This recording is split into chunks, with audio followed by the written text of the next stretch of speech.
East and West Florida. This is where it all begins for me. How many of you knew that East and West Florida comprised British colonies when the American Revolution broke out? Not very many, not very many, especially if you weren't raised down here or in somewhere where these regions take place. This is how my wife and I met.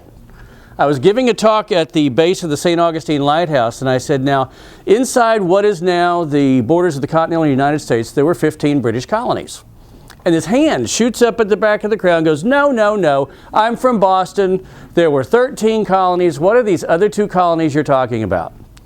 And all I could think was, I'm being heckled at a free talk. Are you kidding me? And I said, well, I'll give you a hint. You're standing in one of them. And her jaw dropped. Because she had been taught up in New England that during the American Revolution, this was Spanish Florida. I said, don't feel bad. I'm from Oklahoma. I was taught that the only thing going on here during that time period is where the Seminoles were going to come from. You know, we were taught in other parts of the country that anything down here was remotely interesting, much less significant. Now, to give you an idea of where this information came from, I don't want you to think that this is just some conjecture that I've come up with, or a premise, or you know, just like, wow, what if that happened, kind of a thing. When I was at the University of Florida, I went over to the Special Collections Library to volunteer. And the curator, Jim Cusick, he said, well, it's all Florida history. Where would you like to get your hands dirty? And I thought, well, St. Augustine's my favorite place in the world, and I don't speak Spanish. So how about the British period? He got all excited. He said, you see those 4 filing cabinets over there? And there were 4 filing cabinets, 4 drawers tall. He said in 1938, a California Berkeley professor by the name of Locke, who was a native of Pensacola, was dying of cancer, and he knew it. And he wanted to pay homage to his home state. So he grabbed about 10 grad students from Cal and took them over to the British National Archives. And they literally photostated every scrap of paper they could find that had anything to do with East and West Florida during the British period. About 6,000 to 7,000 pages. He said, now, I don't know if you've ever read it. Have any of you ever read a photostat? Yeah. It's a negative. And it's a black sheet of paper, only this one had the 18th century froofy, you know, writing in white. Took me 8 months and 2 prescription changes to get through all of that. But he told me, he said, so Dr. Locke collected all this information. The problem was he died before he could do anything with it. So he left it to his top student. The top student had no interest in the project whatsoever. So in 1943, he donated the whole collection to the University of Florida. And then Dr. Cusick looks at me and says, that's all we know. No one's ever read them. So if you'd like to try, that'd be great, you know.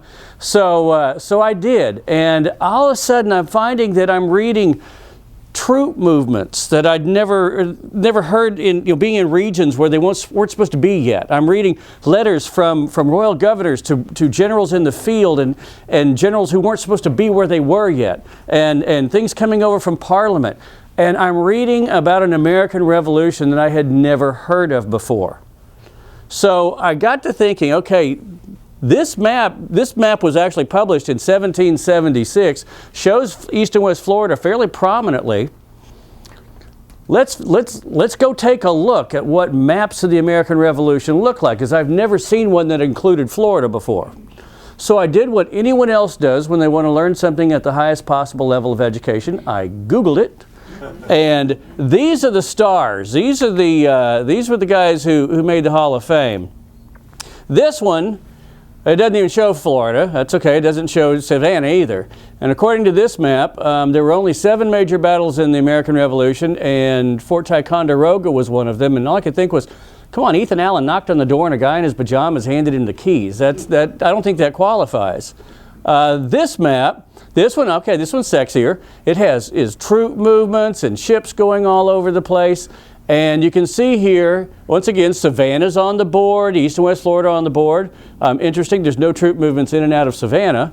But it says here, War in the North, 1775 to 1776. War in the Middle Colonies, 76 to 77. War in the South, 1780 to 1781. So evidently, 1778 and 79 was halftime. or seventh inning stretch, and nothing happened during those years. Oh wait, except for that was when Savannah went through 2 major sieges. But we're not counting that for some reason on this map. The next one, this is probably one of the most familiar maps when you're looking at the proclamation line of 1763. Shows it dotting all the way up. This was the line that kept English settlers from going over across the Appalachians into Indian lands. According to this map, this was all western claims, even what was east of everything over in Nova Scotia. According to this, Quebec was inaccessible. East Florida was inaccessible because if you'll notice, it shows the proclamation running right up to the Atlantic, which means if someone from Georgia wanted to go to East Florida, it would have been illegal to make that journey. So this map doesn't work either. This one got me excited. See how the proclamation line comes this far and then dips around? So now it is legal to cross over into East Florida. And same thing, it includes Quebec. So you can get to Montreal and you can get to Quebec City. So this one actually makes sense. And then I'm looking, I'm going, wait a minute, they misspelled Chickasaw.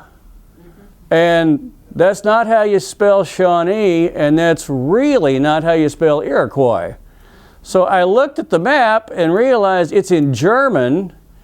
And according to this map in 1770, we were still Spanish Florida in East and West Florida during this time. So I got all excited for nothing. This one's just dumb.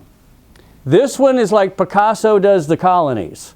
And, but once again, according to this map, during the American Revolution, East and West Florida were Spanish property. So I thought to myself, what map were the British looking at in 1775? So I went over to the British National Archives and I found one. This map, this is just a section of this map. It was published in 1781. The map that I took this picture from is 20 feet wide and 12 feet tall. And it was actually published, and in the legend it says it's written and drawn for Thomas Brown, Secretary of the Southern Indian Department.